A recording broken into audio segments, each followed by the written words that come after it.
আলাইকুম। দেখেন এখানে আমি হালকা অল্প একটু রসুন দিছি আর পেঁয়াজ দিছি, তেল দিছি। এখন আমি দেখেন এখানে ধনিয়ার গুঁড়া আছে, মরিচ, হলুদ এবং লবণ, এগুলো আমি সব দিয়ে দিলাম। আর এখানে আমি চিংড়ি মাছ দিয়ে দিলাম, সব একবারে আমি দিয়ে দেবো। এখানে অল্প একটু পানি দিয়ে দিলাম কষানোর জন্য। এখন আমি সব উপকরণ দিয়ে দিলাম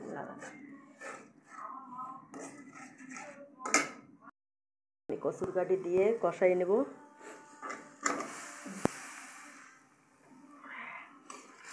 দেখেন এখন একটা জিনিস ভাইরাল হয়েছে যে একটা মেয়ে, দেখেন মা কত কষ্ট করে মা বাবা মানুষ করছে, কিন্তু সেই মেয়েটা দেখেন মা বাবার নামে কেস করছে।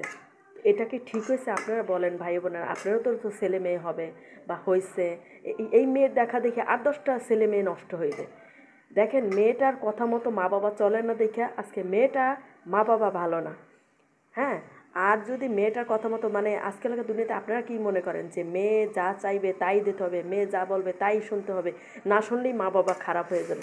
এখন কি মা বাবা কি মেয়েদের কি শাসন করবে না, ছেলে মেয়েদের? সেটা বলেন। আপনারা কি কখনো মা বাবা হবেন না?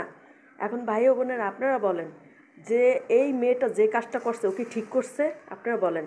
এখন মা বাবা জগতে যে পৃথিবীতে কোনো মা বাবাই কি মেয়েদের কোনো ছেলে মেয়েদের শাসন করবে না?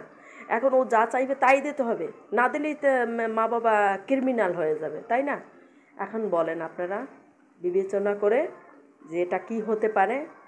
আপনারা এই মেয়ের সঙ্গ কখনো দেবেন না এবং সাপোর্টও করবেন না। এই মেয়ের বিপক্ষে আপনারা সবাই কথা বলেন। সবারই মা বাবা হবে এবং সবার মা বাবা আছে এবং সবারই ছেলে মেয়ে আছে। দেখেন মাশাআল্লাহ আমি কষাইছি, এখন এটাকে জল দিয়ে দেব পানি। আপনারা কখনো কচুর গাড়ি ভিজাইবেন না, ভিজিয়ে রান্না করবেন না, তাহলে এই স্বাদটা পাওয়া যায় না ভাই বোনেরা। কখনো সিজাইবেন না, একবারে কষাইয়া রান্না করবেন। ভিজাইলে ওই স্বাদটা কখনো পাওয়া যায় না। দেখেন আমি পানি দিয়ে দিচ্ছি।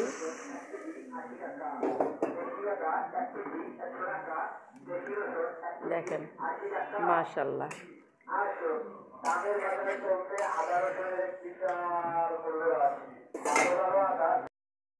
দেখেন ফাইনালি হয়ে গেছে আমার তরকারি, মাশাআল্লাহ। আমি একটু লবণ দেখছিলাম, এত মজা হয়েছে। আপনারা কখনো এই কচু গাড়ি হিজাইবেন না, হিজেই রান্না এটার কোনো স্বাদ থাকে না। না হিজেই আমার মতো একবারে ময় মশলা দিয়ে চিংড়ি মাছ দিয়ে একটা কষান দেবেন, মাশাআল্লাহ দেখবেন খাইয়ে অনেক সুস্বাদু। এখন আমি একটু ঝোল ঝোল রাখতেছি।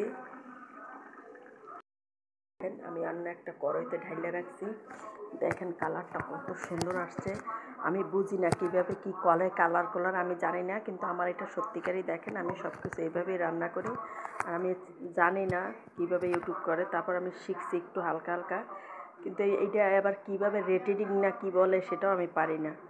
যাই হোক, এইভাবে রান্না করে খাবেন, ভাই বোনের অনেক সুস্বাদু। ভালো থাকেন, আল্লাহ হাফেজ।